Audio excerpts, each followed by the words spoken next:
Hello, everyone. It's my pleasure to speak with you all this evening. My name is Bryanna Alley, and I'm a 2020 Mitchell Scholar from South Portland High School and a recent graduate of Plymouth State University. What an honor it is to be here tonight to share my story and all of the wonderful ways that the Mitchell Institute has supported me along the way. From a very young age, I've always wanted to help people. I distinctly remember setting up a few of my childhood stuffed animals and Barbie dolls to play pretend doctor with. Attending doctor's appointments and spending a lot of time in the hospital unfortunately became a major part of my life when my biological mother suffered a stroke when I was just 4 years old. I cherish the few memories I have with my mom.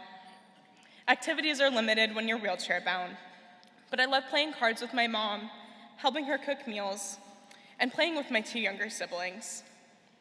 I also enjoyed helping my mom take care of herself. Sometimes she needed help grabbing things or putting her shoes on, but we were thankful that she was able to do some of these things for herself. One morning when I was 6, my mom was in the bathroom getting ready for the day, and I remember knocking on the door as it just seemed she was taking a bit long. I went in to see if she needed help with something, but she didn't answer me. Being 6 years old, I didn't really understand what was going on, but I could tell that something was wrong. My dad was at work, so it was just me, my mom, and my two younger siblings at home. My parents had always told me to call 911 if something bad had happened, so I did. I can remember hearing the loud sirens and seeing all the lights outside of my house. A bunch of people came into our apartment carrying things I had recognized from the hospital. I remember they were very nice to me and my siblings, and even gave us each our own stuffed animal. Unfortunately, my mom was diagnosed with an aneurysm that ruptured in her brain, and she passed away shortly after at the hospital. I will never forget that day, not just because of the loss of my mother, but because of the compassion that was shown to me and my siblings by the EMTs. I always knew that when I was older, I was going to take care of people and show them the same kindness that I had received that day. By the time I was 13, I absolutely loved animals, and I still had that pretend doctor playset tucked away in my closet. I loved going to my after-school program in Portland and spending time with my friends when I could. But at the same time, I didn't have a relationship with my father anymore. He was not in the position to care for 3 children and wasn't able to provide a safe and stable living space for us. When I arrived at my after-school program one day, I was surprised that the other kids weren't there. Instead, it was just the staff members, me, and a few people I didn't recognize. A caseworker from Child Protective Services told me that I wasn't going home that day, and that I was going to stay with the foster family for a while. My first thought was immediately, what about my siblings? And they had been told the same thing. They were going to a different family together, and I was going to one by myself. I was young, and this news was hard, but I knew this wasn't a bad thing. I knew that this was good for us. We would be safe and free from abuse, and given a life that we all deserved. I was very thankful that I still got to see my siblings from time to time. As I entered high school in South Portland, I started playing field hockey, and I joined the swim team. I learned more about college and the various opportunities that are available for those who are interested in healthcare. I began volunteering with the Interact Club at my school, and I participated in an internship with Maine Medical Center, where I would later work as a standardized patient. These are all activities that my younger self never had access to.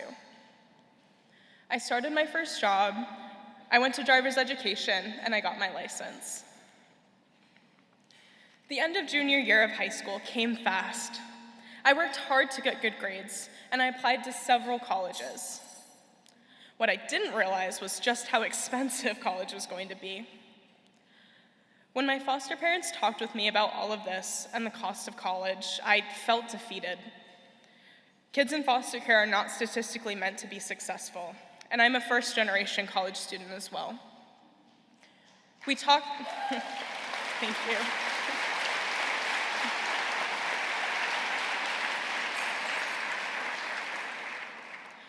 We talked about options, and that night I spent 5 hours applying to every single scholarship that I could find.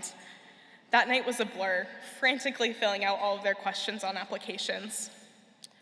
I stumbled upon the Mitchell Scholarship that night, and I remember reading the quote from Senator Mitchell, "No one should be guaranteed success, but everyone should have a fair chance to succeed."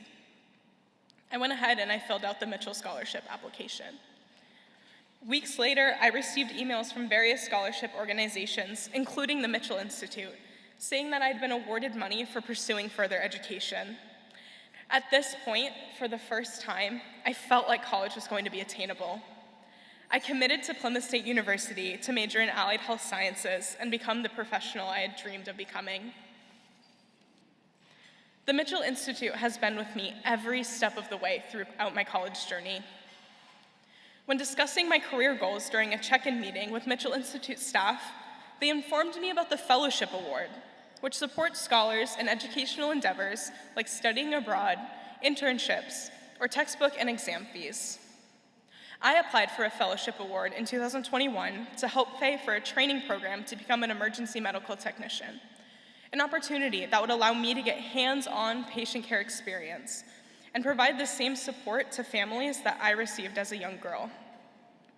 The staff helped me navigate this process and answered any of my questions. Without the help of the Fellowship Award, I would not have been able to afford the financial aspect of this program. The Mitchell Institute also has a couple of weekend retreats that are focused on career and leadership development. One of them, Mile 1, was one of the best experiences of my life. It was a wonderful opportunity to connect deeply with other scholars, enjoy Maine's beautiful outdoors, and learn even more of what the Institute has to offer. At Mile 1, I was able to talk about my experience with the Fellowship Award that I had received from the Institute and share how it felt to be so supported. I even convinced everyone to jump into Millinocket Lake in October. Attending this very event last fall here at Brick South taught me a tremendous amount about networking, professional appearance and attire, and I had the opportunity to talk with so many individuals in our community about wonderful opportunities available to us. That night, I learned about accelerated nursing programs that are available right here in Maine after speaking with the president of UNE. I spoke with other scholars and learned about organizations they were active in, and we were able to share ideas that we all brought back to our own college campuses. I could stand up here and describe in detail every wonderful experience I've had with the Mitchell Institute, but we would be here all night. In short, the Institute played a vital role in supporting me through college.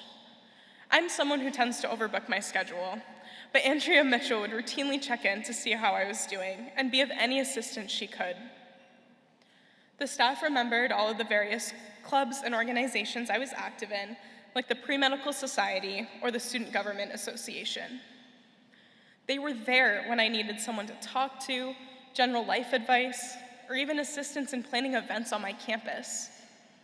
From check-in Zoom nights, to one-on-one coffee meetings, to getting to know other scholars while hiking, canoeing, or volunteering at Baxter State Park during Mile 1, the Mitchell Institute has proven in so many ways how it is so much more than just a scholarship. I now have a place where I belong, something that's uncommon in foster youth who don't have much stability in their lives. I'm proud to say that not only did I graduate with my bachelor's degree an entire year early with a 3.8 GPA, but I also did so with very little student debt.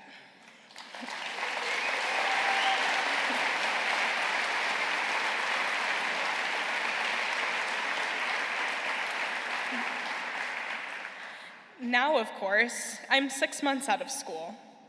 I'm in a new, exciting, and kind of terrifying part of my life, but I'm still benefiting from the Mitchell Institute's help. The staff have already begun helping me make connections with accelerated nursing programs so that I can apply next year. At a time when I'm wondering what my next steps are, the Mitchell Institute staff have reminded me that they are right by my side and that I am on the cusp of so many new and exciting possibilities that will help me reach my goal of becoming a pediatric nurse practitioner. And in my work at a local urgent care center, I am now able to pay forward the kindness that I received from those who arrived on the ambulance on that tragic day when I was 6. In closing, I simply want to say thank you. Thank you to every single person who is here tonight for seeing the potential in us. Thank you to every sponsor and donor who has stepped up and helped scholars like myself turn their dreams into a reality. Thank you to each scholar who is here and working hard to make a difference and reach your goals. Stay motivated, and your hard work and determination will pay off. Thank you to every Mitchell Institute staff member who has made this community a reality. And finally, thank you to the Mitchell family and Senator Mitchell for the vision to create this organization.